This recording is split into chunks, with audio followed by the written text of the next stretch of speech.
Shalom saudara-saudari yang terkasih di dalam Tuhan Yesus Kristus. Hari ini kita akan belajar bagaimana bisa memahami dan mengerti Alkitab, menyelidiki yang tersembunyi sehingga kita mengenal Tuhan Yesus lebih dalam lagi.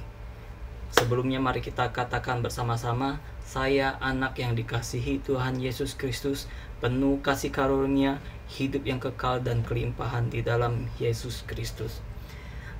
Pada Amsal 25 ayat 2, di sini tertulis, kemuliaan Allah ialah merahasiakan sesuatu, tetapi kemuliaan raja-raja ialah menyelidiki sesuatu. Nah, kita saat ini posisi kita sebagai imamat yang rajani. Imamat yang rajani. Kita adalah imam dan kita juga adalah raja. Kita sebagai raja, kita menyelidiki segala sesuatu.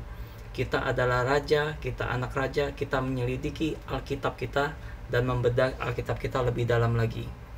Untuk bisa membedah, menyelidiki Alkitab lebih dalam lagi, ada hal-hal yang harus diperhatikan. Yang pertama, berdoa minta tuntunan Roh Kudus untuk menyingkapi yang tersembunyi yang ada di dalam Alkitab.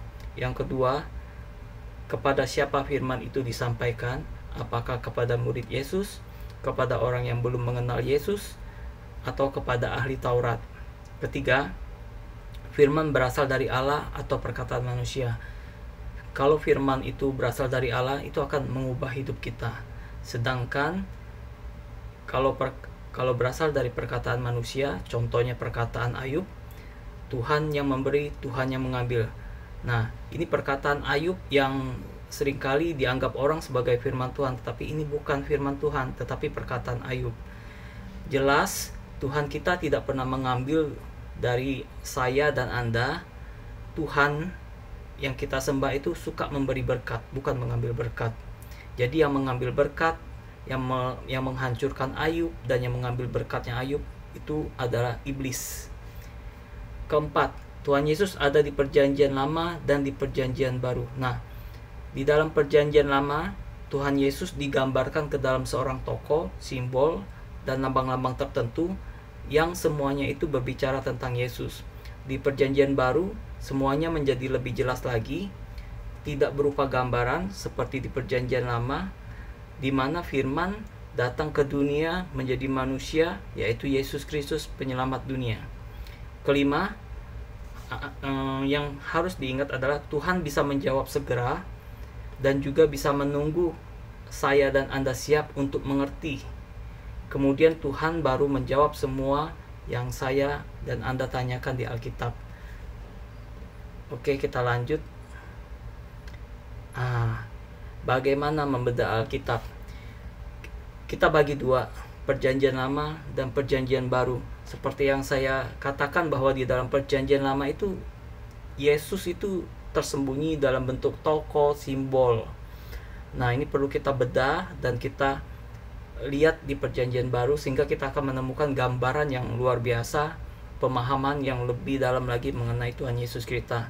Di perjanjian lama ada jabatan imam, ada jabatan raja, masing-masing berdiri sendiri dan mereka tidak ada di dalam perjanjian lama itu, tidak ada yang menjabat dua jabatan sekaligus, imam dan raja, tidak ada. Tetapi di perjanjian baru itu kita dikatakan sebagai imamat yang rajani. Keren. Imamat yang rajani, keren. Nah, bagaimana kita bisa mengerti apa yang dikatakan di perjanjian baru mengenai imamat yang rajani? Kita harus lihat di perjanjian lama tugasnya imam itu apa, tugasnya raja itu apa. Ketika kita paham dan mengerti tugasnya imam, tugasnya raja di perjanjian lama, nah, Anda akan baru mengerti imamat rajani yang dikatakan perjanjian baru itu seperti apa, tugasnya seperti apa. Dan inilah Alkitab kita luar biasa banget, sehingga kita bisa melihat perjanjian lama, perjanjian baru, dan kita bisa mengerti lebih dalam lagi maksud dan tujuan Tuhan mengenai imamat yang rajani. Kemudian contoh yang lainnya adalah mengenai Kejadian 15 ayat 5 sampai 9, kemudian 17 sampai 18. Di mana Abram mempersembahkan korban bakaran hewan. Abram mempersembahkan korban bakaran hewan. Abram saat itu belum berubah menjadi Abraham. Abram belum berubah namanya menjadi Abraham. Pada saat itu Abram bertanya kepada Tuhan, bagaimana saya bisa mendapatkan janji-janji yang Tuhan sudah sediakan. Tuhan memerintahkan kepada Abram untuk mempersembahkan korban bakaran hewan domba, kambing dan sebagainya untuk dipersembahkan. Nah, apa yang dilakukan Abram ini kemudian diteruskan oleh Musa untuk mempersembahkan korban bakaran hewan kepada Tuhan yang hidup. Kemudian kita bisa lihat di Kejadian 22 1-18, Abraham mempersembahkan Ishak.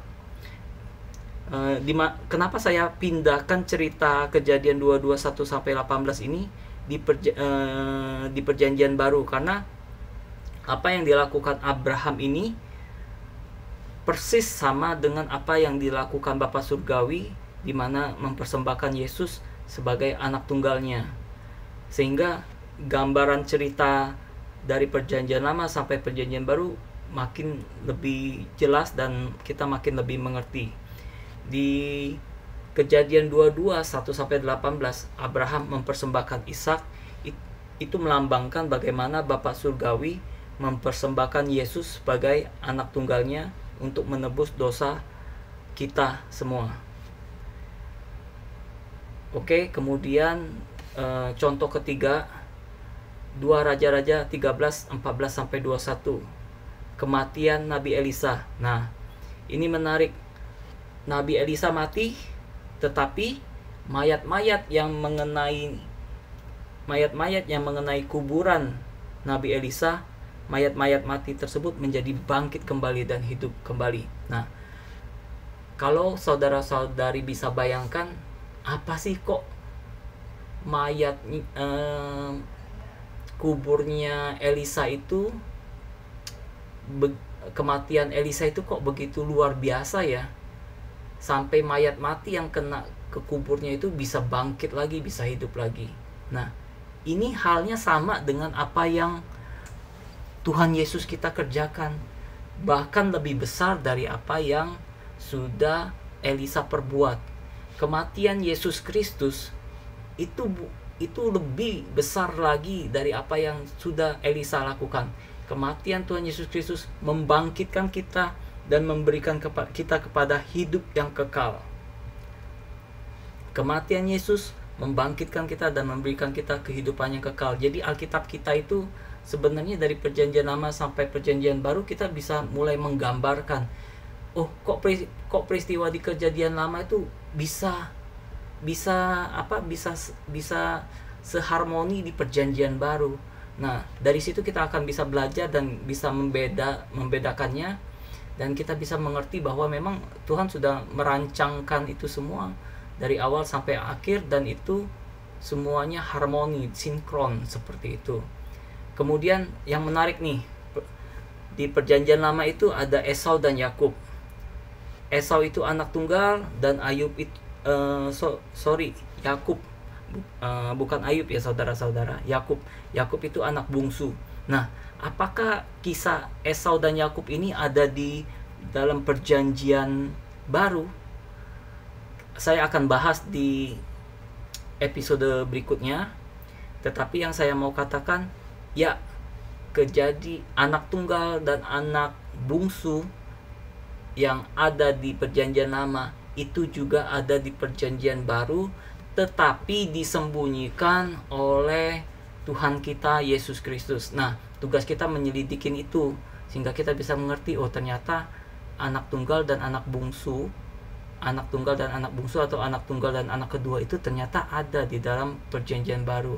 Makanya tadi seperti yang saya bilang di Amsal 25 ayat 2, kemuliaan Allah ialah merahasiakan sesuatu, kemuliaan raja-raja ialah menyelidiki sesuatu. Nah, posisi kita sebagai raja, ya kita harus menyelidiki Alkitab kita dengan seksama dan melihatnya seperti apa, sehingga kita bisa mengerti, lebih banyak lagi. Oke, nantikan episode berikutnya mengenai Esau dan Yakub di perjanjian lama, kemudian di perjanjian baru mengenai anak tunggal dan anak kedua di perjanjian baru. Anak tunggal itu siapa di perjanjian baru, kemudian anak kedua itu siapa di perjanjian baru. Untuk episode berikutnya